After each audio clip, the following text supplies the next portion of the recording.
Hello, this is Brian Roten, senior reporter for Hotel News Now. I'm sitting here with Craig Smith, Aimbridge Hospitality's new CEO. Craig, thank you so much for joining us here today. Thanks. It's great to be back with you. You and I have had a couple of chances to speak since you joined Aimbridge a few months ago, and last time we talked, there were some pretty big changes going on with the company. Can you just, to refresh our listeners, give us an overview of the structural and the executive changes that you have implemented at Aimbridge so far? Yeah, they're pretty exciting. I mean, you and I had talked about directionally when I started that we really wanted to get the company as close as possible to the hotel and the GMs, right? And so a big piece of that obviously was delayering the company. I think that when we had historically put two companies together, Aimbridge and Interstate, two big companies, when they kind of came together, it was like two buildings that had floors that didn't match next to each other. And we end up with extra layers in the organization. And that creates a little more bureaucracy, maybe makes you slower to answer questions. And so one of the first and foremost desires I had was to really become more hotel and GM centric. And so with that, we've already removed about one layer of the organization, if not two. We're working on more. But we've got some great new talent that we brought on board. Eric Jacobs has been I would call it a huge win for us. He's probably one of the best that I know in the industry and development. He's got great relationships. He started with us yesterday.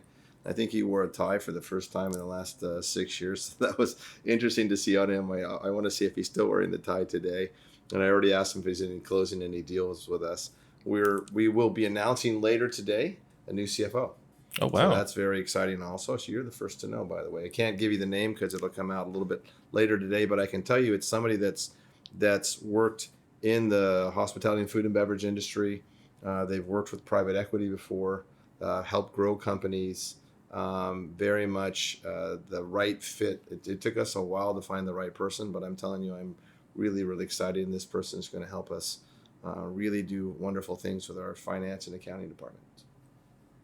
Yeah, you had, toward the end of last year, you had the departure of Mike Dienemeier, the previous CEO, and at the same time, you had the previous CFO leave. So that opened up new opportunities for Aimbridge here. When you made these structural changes, these executive level changes most recently, can you talk about how the combination of a couple different roles that you have now under Eric Jacobs? We brought so I brought the four presidents onto my team directly, and I think that was the first delayering in it. I think it's important for them to have a voice on that team directly. You have in many ways in big companies, I call them field generals and staff generals, right? And you want to make sure that there's an equal voice there. And if those field generals aren't heard, at times you don't get the things that you need in the field for them to do their battle. And I think that's been important. It's been exciting to have them directly on my team now, talking about what they need, what's going on in the field, but then also hearing about what the repercussions on a larger scale on the decisions that we are making. And so that's been the first and foremost. I think you'll see, and probably maybe the next time we'll talk about another flattening of layers in the organization, and that'll be positive again. We have to get closer to that end product. I mean, we manage hotels, and that is what we can't forget that. And being as close to those general managers and those hotel teams and the customer that walks through the doors is important every day for us as possible. And it's a discipline thing. You'll find layers will grow, and you've got to cut them out, and they'll grow, and you cut them out. That's all part of leadership, and I've seen it over my 37 years in the industry. But you can't lose sight of what's the most important thing, and that's the hotel team. And that's where you drive success. Listen, I learned this as a young executive. The first time I grew from running individual hotels to running many hotels, the biggest epiphany in that first 6 months I realized was that I couldn't manage. I was managing a hotel as a general manager, but when I had 25 hotels, all of a sudden one day I realized I can't manage those hotels. I had to lead them. And it really came down to having that right team in place and guiding them, teaching them, but who they are in each property is vitally important. Yeah, you and I spoke about that before. I think you had said that when you were overseeing that team of general managers, you found that you were spending most of your time working with the general managers that were having the most trouble. And Good memory. Yeah, I spent 80% of my time with 20% of the GMs. They're the general managers that were on the ball, that were doing a good job. You can kind of point them in the right direction. You give them some training along the way, mentoring, but they know what to do. And I think the only way to know who's really performing is we've got to make sure we're tracking their results and we're spending time with them. And so I'm back in hotels. I mean, I'll tell you, I've walked in the first 10 weeks that I've worked for the company. I think I've walked over close to 30 hotels already in 6 different cities. And that's been important. People are seeing us out and about, and I want the leadership below me to do the same. I want them in hotels asking. So one of my big philosophies is you manage 1 level down, but you ask questions 10 levels down. Only in this case, don't want 10 levels. What I want to do is take it out and make it maybe 5 levels in the future. So there's a lot of exciting things going on. We've got great talent coming in. We've got some others that we will be announcing in the near future. Some really good talent, and I think that's a little bit of we've kind of turned a quarter in that. I'm getting more phone calls today from really good people saying, I'd love to come and work for you. And that feels good. I mean, in the first month or so, it was, felt like I was drinking from the fire hose. And felt like we were losing a couple of people that were pretty good in our organization, and now it's turned around. And what I've also found is that people that had worked for us previously years ago are now picking up the phone and calling and saying they'd like to come back. And so it feels like now we'll have our choice on talent. And that's important for us. I mean, think about it. In our industry, that's really what we sell. What we do for a living is we manage hotels. But what we sell is talent. It's that placing that talent in it. And our competitive advantage in our size is the number of people that we have working for us and our ability to promote them from within. We did a recent study that if a general manager was promoted from within, they had 3 times more chance of succeeding than somebody who we hired from outside. And because they're invested? Well, they're invested. They're probably a long-term career person, but more so because it's like having an interview for 4 years versus an interview for 30 minutes, right? You really know them. You know how they handle work under pressure. You know how they treat their staff. You know what they're focused on. And so that's it's been great with our company, but we're lifting up even more. And so we went back and looked at it. As soon as we saw that statistic, we went and looked and said, okay, how are we doing? And what was really refreshing to see is in this first quarter of the year, we are outperforming the industry in turnover. So our turnover is much less. And so we want that turnover to keep coming down and our internal promotions to keep going up. And that's a sweet spot of being able to staff the right general manager, directors of finance, directors of sales, and organization, and building an organization where somebody can have their entire career with Aimbridge, 25, 30 years, start off as a front desk clerk and end up as a vice president somewhere. That's the nirvana of our industry, right? I mean, how many industries can you do that? Probably not too many. No, and you can. I mean, I'm a kind of a goofy example of it, right? I mean, my first job, I was an assistant. I wasn't even the housekeeping manager. I was an assistant housekeeping manager. And I started off there. I actually started off when I was in college working the front desk and doing night audit and other things like that. But I came in the industry and then look at today, right? And the companies I worked for paid for master's degrees, sent me back to school a dozen times.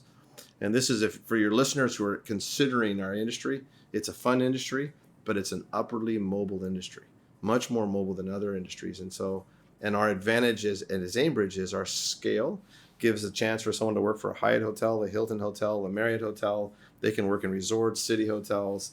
They can do all sorts of things, but they can bounce up and down different cities, but they can grow, spend years with us. And then I hope somebody who's listening today, one of our desk clerks is saying, hey, I'm going to have Craig's job someday. And I'd love to see that happen. So what's next? You've been on the job for a couple months now. It's still early, but what are the next steps? So the next steps really is to continue to focus in on what's our big competitor. So we're settling the troops. Let's just say that's okay. That was, and I have these 3 things I think in threes, right? And so it was staff, structure, and stakeholders. And so stakeholders were our owners, our board, getting to know them. Our stakeholders were another one of our stakeholders were owners. So I've been out visiting our owners of our hotels, visiting our teams, staff, hotel teams, and then the other was the hotel brands. And so I've met with all 5 of the big hotel CEOs actually 6 now, CEOs for the brand companies. Structure this the structure part of it's the next piece, and that's setting up performance reviews, processes, and then sitting back and saying, okay, what is our competitive advantage? We've got a huge sales organization, a huge e-commerce organization. How do we leverage that?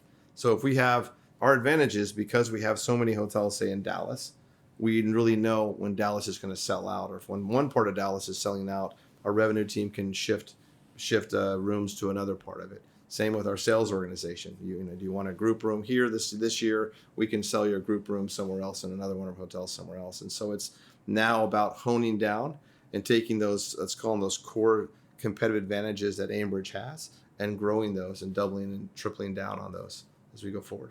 I'm a big believer in take your strengths and then grow your strengths. Yeah, again, when we had spoken before, you talked about actually using size and scale to the advantage, and not just being, size and scale. Yeah, size and scale can be something to brag about. You're right. I mean, you remembered everything I said. But it's true. It's size and scale can't just be something, or we're great because we're big. Size has to count where in certain areas. You have to be the best at what you do. I mean, every one of our owners doesn't care that we're large. They care about the service that we can give them. And I've got to be able to use that size and scale to do that as I go forward. So within the third party space, I mean, there's a lot of activity. You're seeing companies expand within the space. You're seeing others that are acquiring others. The competitive space is changing. So how do you as Aimbridge adapt to what everybody else is doing, and still finding ways to hold on to your owners, or attract new ones? Good question. So let me go a little more macro on it. And so one of the things that I've seen is that we heard it today on the panel. We're in an industry that's going to continue to grow, right? You've got baby boomers retiring and taking more vacation, a lot of disposable income. Millennials take more vacation than we did at their age. And so industry is growing. The sub-industry of third-party management is growing even faster, as we see many of the brand companies now pivoting to focus more on loyalty in channels. And many of them are kind of getting out of the management business in certain sectors. I mean, a lot of them are holding on to luxury hotels, but the rest is kind of going franchise. And so this opens up this huge growth potential in the third-party management. You see it, everybody's seen it, right? Everyone's getting into it. You've seen some consolidation of some of the players, other players that are new and growing very quickly. And I welcome that. And I think it's great because the more we have competition, the more it forces all of us to work at a smarter and a better pace. I think what we're going to continue to see, though, is that the ones who win are the ones that invest. And that's investing in your people. That's investing in your technologies. And I'm not talking about the technologies that the brand companies bring, but I'm talking about your internal technologies, your business analytic tools, your training tools, things like that. And then the third thing that's going to help you win is, are you able to differentiate yourself? So what makes you different? I always laugh about, anybody can come along and say, I've got a horse, and 2 mules. And so now I've just started my own operating company. And they can. The barriers to entry are very, very low, but the barriers to enter and be successful are high because there are costs to it. And so, we need to make sure that we're out ahead of that curve, and really, really focusing on the things that our customers, the customers being the people that walk in our door, and our customers being our owners, are really interested in. And what they want is, they want a third-party manager that can drive more to their top line, because they've got better sales organization, revenue management, and they want scale to matter when saving money on the bottom line. And if you can do those two things well, while driving guest satisfaction for the brand companies, I think then you're in a decent seat. As you look over the third party space, domestically, internationally, what do you think are the biggest challenges facing third party operators, and how are you going to work through those? I think one of them is the churn, right? I mean, what's new for me is the number of hotels. When I worked for Marriott, I remember Arne Sorensen, our previous CEO, he was upset because our deletions per year was around 3%. And he wanted us to get down to 1.5 or 2%. And I'm now in the third party space where hundreds of hotels go in and out so quickly. And one of the biggest reasons is because you've got sales of hotels. A lot of owners, this is why they don't want to go with brand companies. They want to have a sale that's unencumbered by a brand or a manager. And so I think the first thing on those is to make sure that you're connected with both sides of the sales equation. So how do you know how we can't wait for someone to announce I'm selling, and by the way, here's the new manager that the new owner bought. I think we need to know who that is ahead of time. And what we've had, which is, this is something that's a learning for me. I didn't know this. I had no idea coming in the industry. The expectation for many of our partners, our owners, is that we actually bring them to the table. So they want us to tell them that these deals are out there before brokers come to them, because they want a first shot at it. And if we do that well, that means we hold on to the properties that we have. And so when I think of our growth proposition for the company itself, it's adding new hotels through our deal makers we have out there, developers, but it's also slowing down that churn. And one way to do it is, be out there in front, and in some ways be an informal broker. If we know one of our owners wants to sell a hotel, connect them with another owner who wants to buy a hotel and who has capital. So, we know the first quarter of the year was challenging for just about everybody. We know that, forecast is down a little bit, but there's still a lot of optimism for the outlook for the rest of the year. As you look at Aimbridge's portfolio, as you look at the business that is coming in, what generally is your outlook for 2024 heading into next year? It's still positive, right? I mean, everyone has question marks in any election year. You know that the week of elections is obviously not a great travel week. But I think once things settle down after the elections, things usually do pretty well. What I can tell you is kind of maybe in a segment point of view, right? We had this, if people could see my hand right now, we had this steep curve on leisure travel that, we came out of COVID. It was revenge travel was first called. And then, the rates went up, the demand went up. We all, anyone that was in the leisure business thought they were a hero until they looked around and realized everybody else was a hero. It was just the rates are going up. And I think there were some folks out there that thought that curve was going to stay at that sharp incline the rest of our lives. That's impossible. And what we've seen now is a slowdown in leisure travel. And it's not really a slowdown. We're just coming back to reality, right? Rates can't continue to grow at that pace. And so let's call that tide, is starting to come down a little bit, recede a little bit. But what we've seen on the positive side is the tide of group travel is coming up, and it's coming very fast. So group travel usually lags because of the booking time periods, but group travel is coming in very, very strong.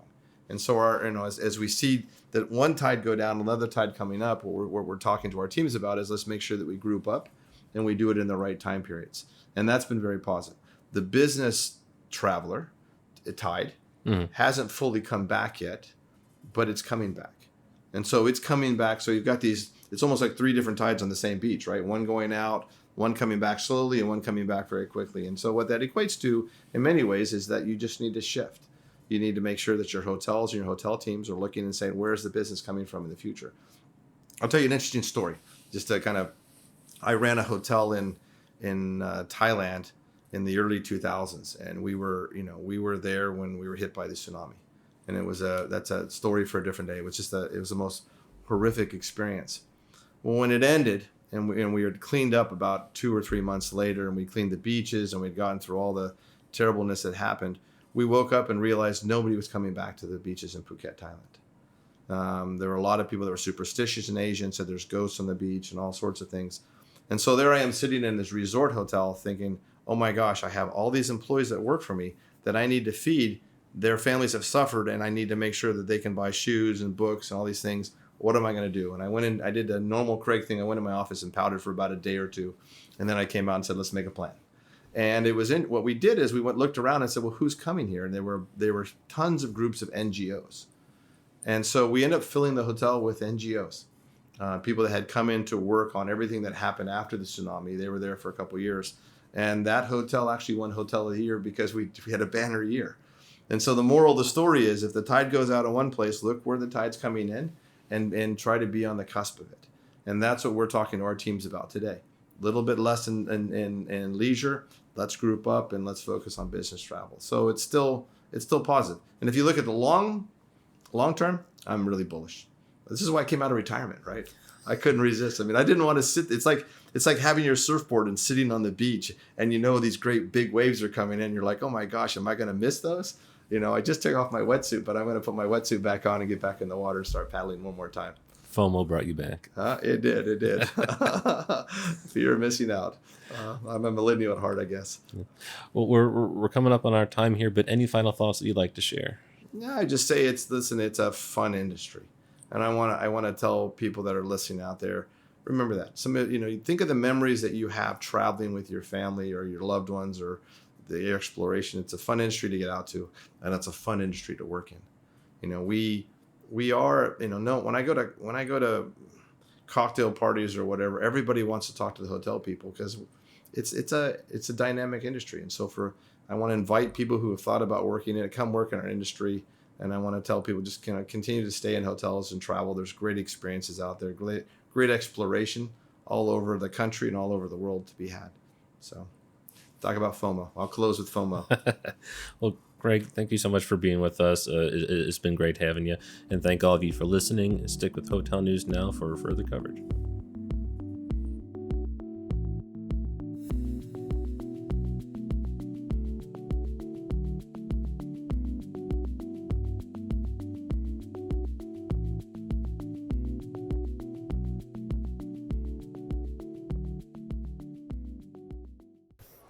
Hi, I'm Isaac Colazo, Vice President of Analytics at STR. Hi, and I'm Jan Freitag, National Director for Hospitality Analytics for the CoStar Group. Tune in to our new show, Tell Me More, a hospitality data podcast. It's a podcast on the global hotel industry, its current trends, what we're thinking about, and where the industry's going. And we like to have fun with the data too. Find us on hotelnewsnow.com or wherever you listen to podcasts. Subscribe today. Thanks for listening. This episode was recorded June 4th, 2024, and produced and edited by Brian Roden. Go to hotelnewsnow.com every day for the latest in hotel industry news.